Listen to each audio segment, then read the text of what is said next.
Hi, I'm Reverend Wendy Craig-Purcell here at the Unity Center in San Diego. Thank you so much for watching today.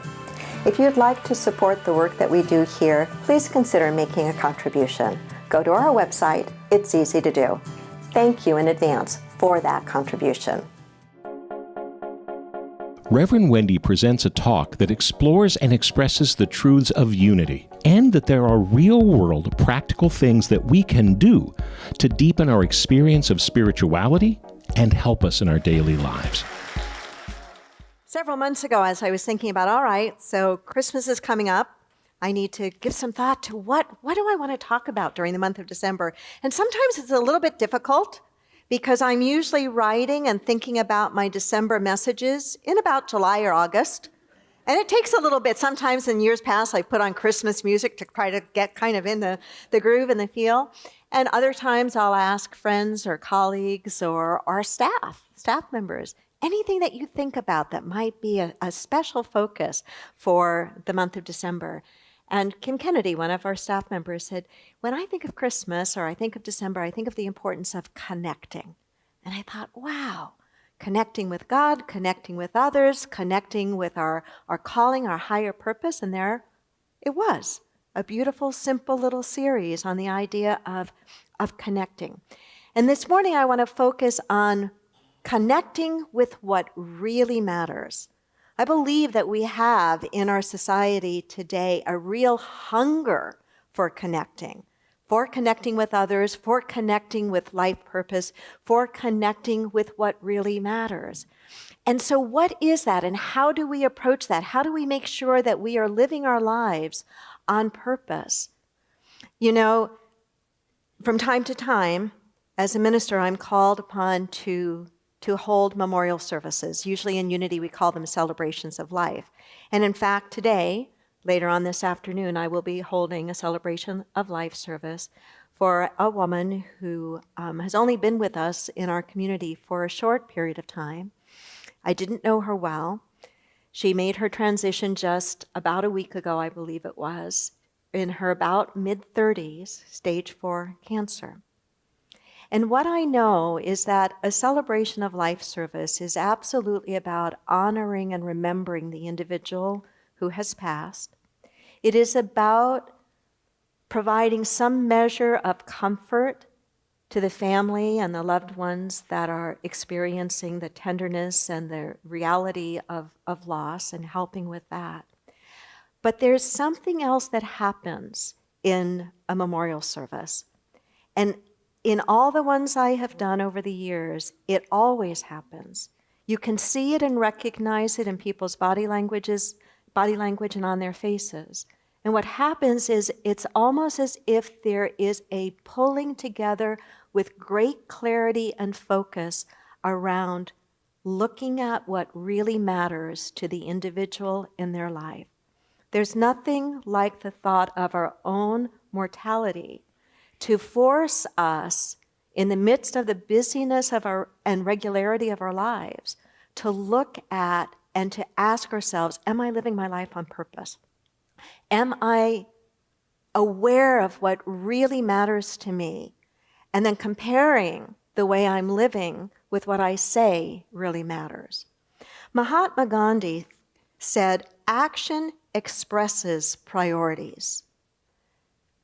Those are 3 words, but so important, so wise, so right. Actions express our priorities. It's one thing to say we know what really matters, and that's a really important starting point for us, right? To be clear on what really matters to us. But it's not enough just to be clear on what really matters to us. We must be constructing our lives around that to the fullest extent we possibly can. And that's what Gandhi's pointing to when he said actions express our priorities. Jesus, our teacher and way shower, actually demonstrated and spoke to this very idea in a very ordinary situation in his life. He was visiting some friends of his, Mary and Martha, and something happened in that visitation in which his teaching was a teaching about the idea of being clear on what really matters and following through with what really matters. I want to read the story to you, then I want to give you some context, and then I want to share with you what I think it really means and how we can apply it. This is as it's recorded in the Gospel of Luke. As Jesus and his disciples were on their way, he came to a village where a woman named Martha opened her home to him. She had a sister called Mary, who sat at the Lord's feet, listening to what he said. But Martha was distracted by all the preparations that had to be made. She came to Jesus and asked, "Lord, don't you care that my sister has left me to do the work by myself? Tell her to help me." "Martha, Martha," the Lord answered, "you are worried and upset about many things, but only one thing is needed. Mary has chosen what is better, and it will not be taken away from her." In that exchange of Jesus to Martha, and Mary's there hearing what's going on, he is very clearly talking about being aware of what really matters and being connected to what really matters. Jesus, with Martha and Mary, was in a situation that was a very common situation in that culture. It was expected that when even a stranger, and certainly a friend, came to the home, that you made a meal, that you opened your heart, you opened the doors, whether you were expecting them or not, and you welcomed them in and you prepared a meal. And so Martha was doing exactly what was expected of her. She was acting absolutely within her culture, not only insofar as preparing the meal, but it was also her role as the woman to be preparing the meal. But she's upset because her sister Mary, who also knows what the culture is and also knows that she should be helping Martha in the kitchen, according to the culture and the sexual roles, Mary's not doing her fair share. And Martha's not too happy about that. Can you relate to that at all? And so what does Martha do? She speaks up. That's a very good thing. She speaks up and she says to Jesus, "Tell her to help me. Tell her to help me." Mary is where?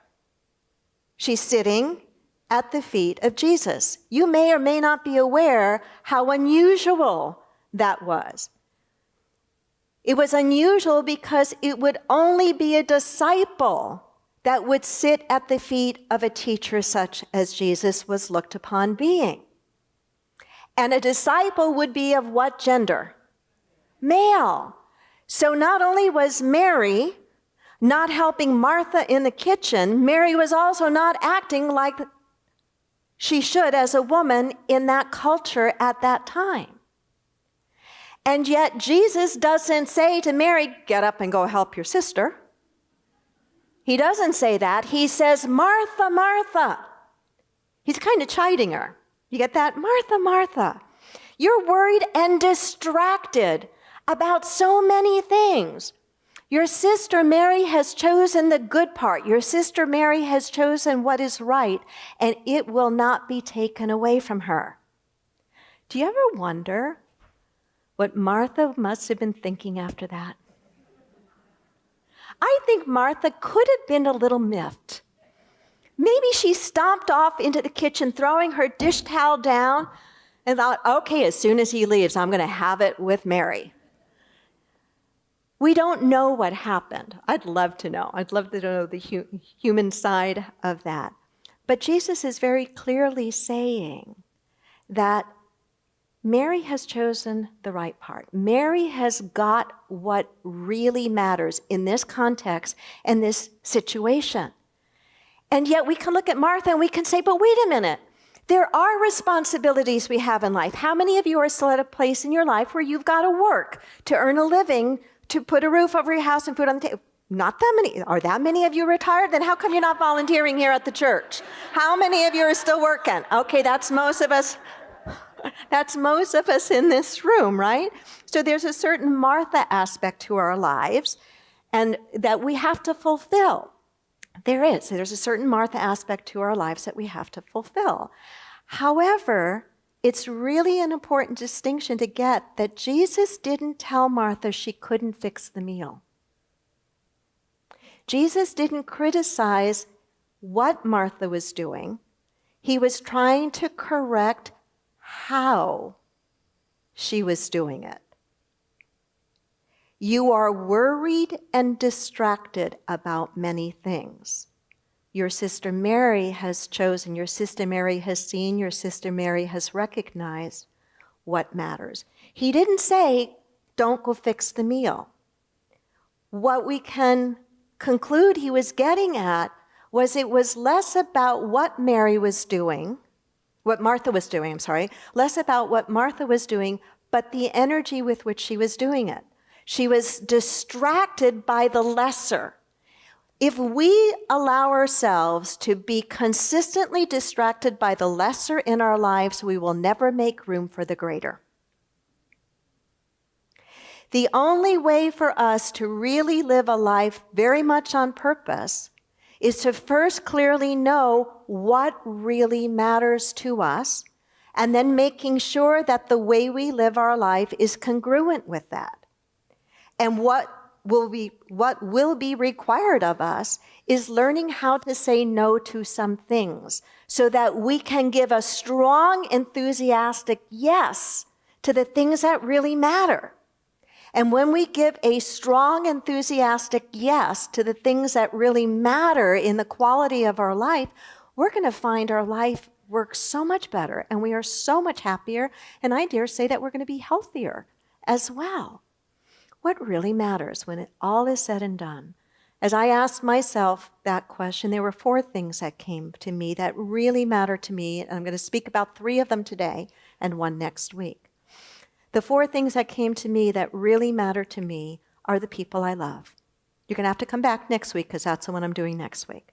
But that's absolutely at the top of my list. And I bet it's at the top of your list as well. What is also on my list are the memories that I'm making and the memories that I've made. What is also at the top of my list are the experiences that I am cultivating. And also on that list are the lessons that I am learning. My sharing what's on my list might kind of prime the pump for you to make sure that you write out your own list, so that if you were sitting in a memorial service today and you were suddenly zeroing in on, oh my gosh, none of us ever really knows what day is our last day in physical form, that you would be pretty darn clear about what matters to you, and not only clear about it, your actions would support it. What memories are you making in your life? What memories are you making? I said this morning it might be interesting for us to put ourselves on a memory diet. And what I mean by that would be to spend a little bit of time actually thinking about and reflecting on the kinds of memories we have in our life that put a smile on our face and a warm feeling in our heart. So many of the things that we can experience in our life, so many of the memories we can make for ourselves and for others only cost creativity and some time. Very seldom is it about a whole lot of money. I can remember as I'm sitting looking at you, Jennifer, I can remember on a rainy day when you were a little girl. It must have been a Friday or a Saturday. And you wanted to go out and play in the rain. You wanted to run in our cul-de-sac in the rain. And you asked me to join you. And the minute Jennifer asked me to join her, I'm thinking of all the things that I need to be doing, and dancing in the rain was not on that list.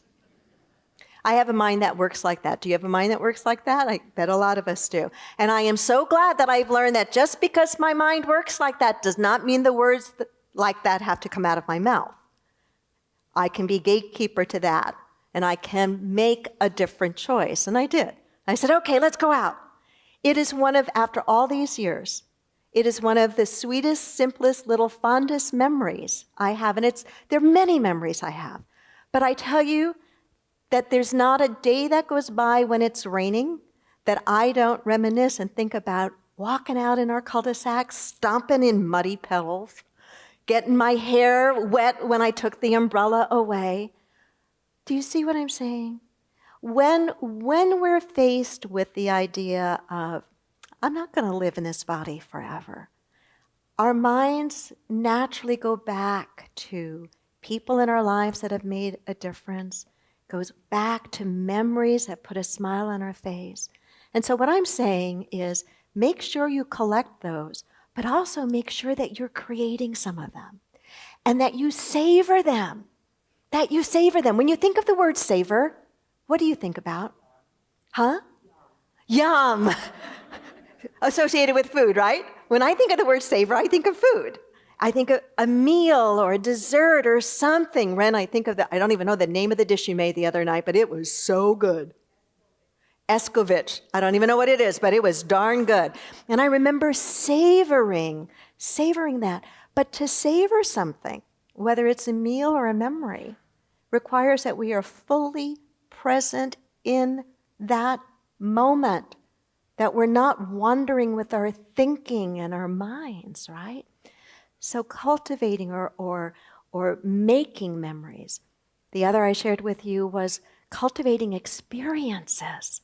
There's a time in our life, and it's usually in our early years of our careers and building a home, that we need to acquire stuff. I mean, there's certain basic things in life that make life work a little bit better. Like, it's kind of nice to have a car to get from point A to point B. It's kind of nice to have a washing machine and not have to go out to a laundromat to do it, right? So there's some basic things that it's nice to have. And there's a period in our life where we may be more on the acquiring stage of life. But if we're not careful, we can live in that mode forever when we don't need to, and it ceases to become particularly fulfilling. And it's not about necessities anymore. It's that point in our life when we really start to get, wait a minute, it's about the experiences that I'm having. I was talking to our son Jonathan just the other day, and we were talking about some of our favorite experiences and times as a family around Christmas or holidays, and so much of it has been about creating experiences for one another. And I wish I remembered the statistic he gave me. He works for Uber in their trust and safety department, and they do an awful lot of analyzing data and trends among populations. And he was saying how this year, more than at any other year and across all generations, more and more people are looking at what can I give as an experience, as a gift for Christmas, than something I physically put in a box. I think that's wonderful. So what are the experiences that you are cultivating in your life? And how do you share that with another? To cultivate an experience requires some creativity, yes, and it also requires probably a little more time and effort. It requires showing up and being present in that other's life. And the third that I want to share with you, because remember, I'm going to talk about others next Sunday, is what lessons are you learning and how are you growing? One of the things I know for sure is that the investment that we make in our soul's growth is an investment that can never be taken away from us in any way, shape, or form. I believe the investments that we make in our soul's growth not only can never be taken away in this life experience, but I believe that they never disappear from this life experience to the next life experience. The lessons that you learn, whether it's at the heels of practicing forgiveness or it is understanding your own uniqueness and the divinity within you and within another, whatever those lessons are that you have learned, make you who and what you are from the deepest level of your heart and soul. And it is what carries forward into every life experience. And so I ask you to be thinking about how are you learning? What are you learning? Some lessons are easier to learn than others. Would you not agree? Yeah. And some lessons are pretty painful, right?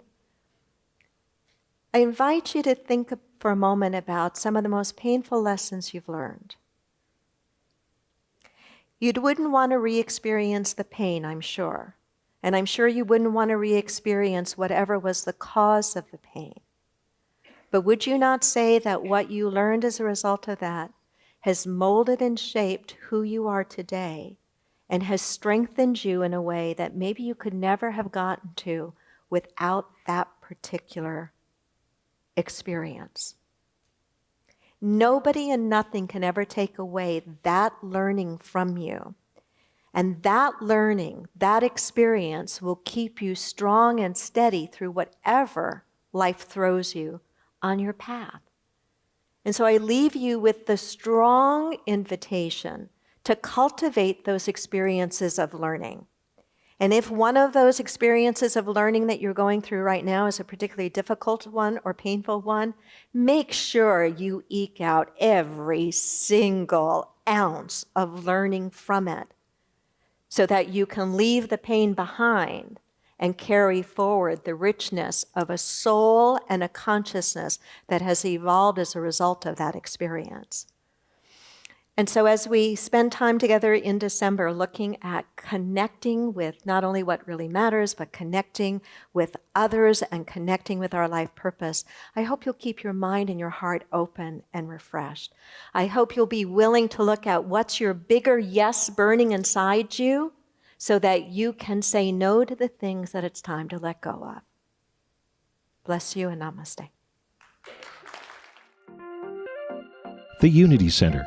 Spiritually progressive, socially responsive, radically inclusive. We have services on Sundays at 9 and 11. Many people enjoy Reverend Wendy's talks and meditations and aren't able to attend the Unity Center in person. If you're part of our extended family from around the world and would like to help support the Unity Center, please go to our website or download our free app, which offers even more ways to connect with the Unity Center. Namaste.